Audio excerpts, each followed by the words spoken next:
जो प्रेग्नेंट है, जिसका फर्स्ट ट्राइमेस्टर, सेकंड या थर्ड ट्राइमेस्टर है, यानी कि वो अगर प्रेगनेंसी के पहले 3 महीने में है, या फिर फर्स्ट 6 मंथ में है, या फिर उसके लास्ट का टाइम चल रहा है, तो ये उन ख़वातीन के लिए मैं वीडियो बना रही हूँ कि प्रेगनेंसी में स्ट्रेस फ्री, डिप्रेशन फ्री रहना कितना ज़्यादा ज़रूरी है। क्योंकि ड्यू टू प्रेगनेंसी ऑलरेडी आपके जो हार्मोनल इम्बैलेंस आपका चल रहा होता है, तो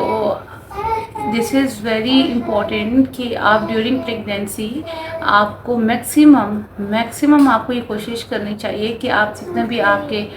स्ट्रेस है, आपका जितना भी कोई एंग्जाइटी है, डिप्रेशन है, तो उसको जो है वो कोशिश करें कि आप वो डिप्रेशन ना लें। क्योंकि इसका असर ना सिर्फ आपकी अपनी हेल्थ के ऊपर पड़ता है, बल्कि उस बच्चे के ऊपर भी इस चीज़ का, उसके दिमाग के ऊपर इस चीज़ का बहुत ज़्यादा गहरा इम्पेक्ट पड़ता है। सेकंड पे एक और इसमें ये चीज़ है कि बहुत सी फीमेल्स को जो खुद तो टेंशन या डिप्रेशन नहीं लेना चाहती हैं, लेकिन उनको अपने स्पाउस की तरफ से, उनको अपने हस्बैंड की वजह से साइकोलॉजिकली इतना ज़्यादा most of the time torture कर दिया जाता है, या साइकोलॉजिकली उनके हस्बैंड अपनी वाइफ को इतना डिस्कम्फर्ट रखते हैं कि जिसकी वजह से ना चाहते हुए भी जो डिप्रेशन है वो हो जाता है, एंग्जाइटी का वो शिकार हो जाती है। बट इस चीज़ का इम्पेक्ट ये उनके हस्बैंड्स को या उन मर्दों को भी इस बात को समझना चाहिए कि इस चीज़ का असर जो है, जो ख़वातीन डिप्रेशन लेती हैं ड्यूरिंग प्रेगनेंसी, ना सिर्फ उन ख़वातीन के ऊपर असर होता है बल्कि उनके आने वाले बच्चे के ऊपर भी इसका बहुत गहरा इम्पेक्ट पड़ता है। नंबर 1। अच्छा, नंबर 2 पे ये है कि प्रेगनेंसी में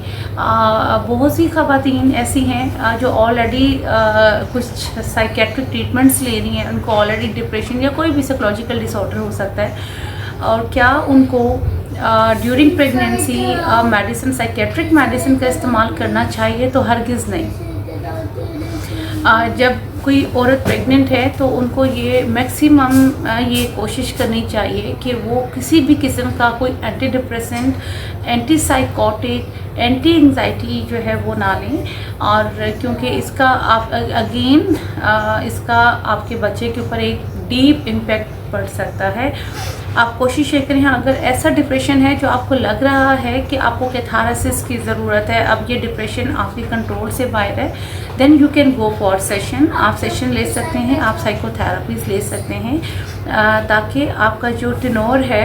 प्रेगनेंसी वाला, उसको आप जो है वो अच्छे से प्लेजेंट मूड के साथ उसको आप गुजार सकें। अच्छा, फैमिली रोल बहुत एक इम्पॉर्टेंट है, ना सिर्फ स्पाउस को, ना सिर्फ हस्बैंड को, बल्कि अगर आप जॉइंट में रह रहे हैं तो जो फैमिली का एक रोल है वो भी बहुत ज़्यादा इम्पॉर्टेंट होता है। कुछ फैमिलीज़ में ऐसा होता है कि अगर आपकी बहू जो है, या अगर आपकी कोई भी घर में फीमेल प्रेग्नेंट है, तो उसके ऊपर बहुत ज़्यादा उसको ओवर बर्डनाइज कर दिया जाता है, रादर देन कि मैक्सिमम कंफर्ट जोन में रखा जाए, उसको रेस्ट पे रखा जाए। हमारे अभी भी हमारी सोसाइटी में, हमारे मुआशरे में बहुत सी, बल्कि मैक्सिमम फैमिलीज़ ऐसी हैं जो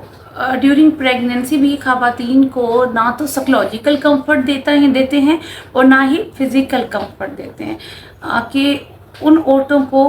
फिज़िकली और मेंटली दोनों वे में सरवाइव करना पड़ता है। तो ये बहुत एक हार्मफुल है, ना सिर्फ ये मदर की हेल्थ के लिए हार्मफुल है, बल्कि उस बच्चे की हेल्थ के लिए भी हार्मफुल है। अच्छा, अगर हम ऑन द अदर हैंड बात करें कि अगर आपको ड्यूरिंग प्रेगनेंसी आपको डिप्रेशन हो गया है, या अगर आपको एंग्जाइटी का आप शिकार हो गई हैं, तो what you have to do, आप उसे कैसे स्केप कर सकते हो, आप उसके लिए क्या रेमेडीज़ क्या यूज़ कर सकते हो, वो कौन से ऐसे वेज हैं जिनको आप अडॉप्ट करके इस डिप्रेशन को आप कोप अप कर सकते हैं। तो उसके लिए बड़ा ज़रूरी यही है कि आप सबसे पहले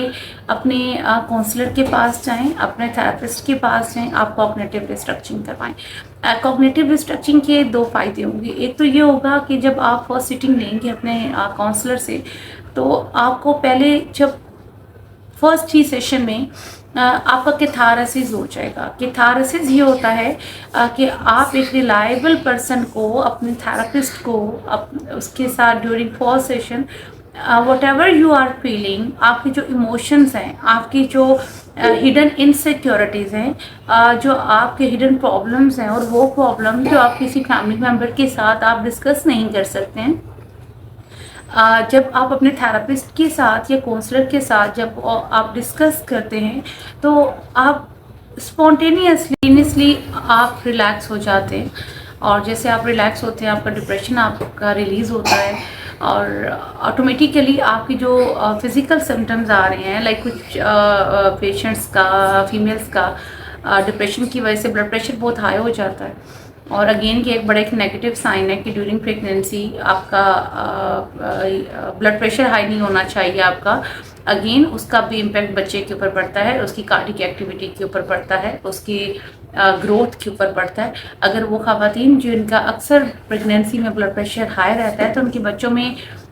मोस्ट ऑफ द टाइम में ग्रोथ रिटार्डेशन हो सकती है, और बच्चों का जो ब्रेन है उस पर इम्पेक्ट पड़ सकता है, बच्चों की ग्रोथ के इश्यूज आ सकते हैं। सो इन सारे इशू से बचने के लिए दिस इज़ सो इम्पॉर्टेंट कि प्रेगनेंसी में मैक्सिमम कोशिश आप यही करें कि आपको डिप्रेशन, एंग्जाइटी से आप जितना मैक्सिमम हो सके आप दूर रहें। इसमें आपके स्पाउस की रिस्पॉन्सिबिलिटी भी बढ़ जाती है, आपके हस्बैंड की रिस्पॉन्सिबिलिटी भी बहुत ज़्यादा बढ़ जाती है, और आपके family member, if you are living in the joint system, तो आपके जो जॉइंट सिस्टम में जितने लोग हैं उनकी भी रिस्पॉन्सिबिलिटी बन जाती है कि जो खातून, जो फीमेल प्रेगनेंट है, उसके ना सिर्फ फिज़िकल हेल्थ का ख्याल रखा जाए, बट उसकी साइकोलॉजिकल हेल्थ का भी ख्याल रखा जाए। साइकोलॉजिकल हेल्थ अगर अच्छी होगी तो ऑटोमेटिकली उसकी फ़िज़िकल हेल्थ जो है वो अच्छी होगी, और जितना साइकोलॉजिकली और फिज़िकली और ड्यूरिंग प्रेगनेंसी कंफर्ट जोन में रहेगी, तो उतना ही आपका जो बच्चा है वो हेल्दी पैदा होगा।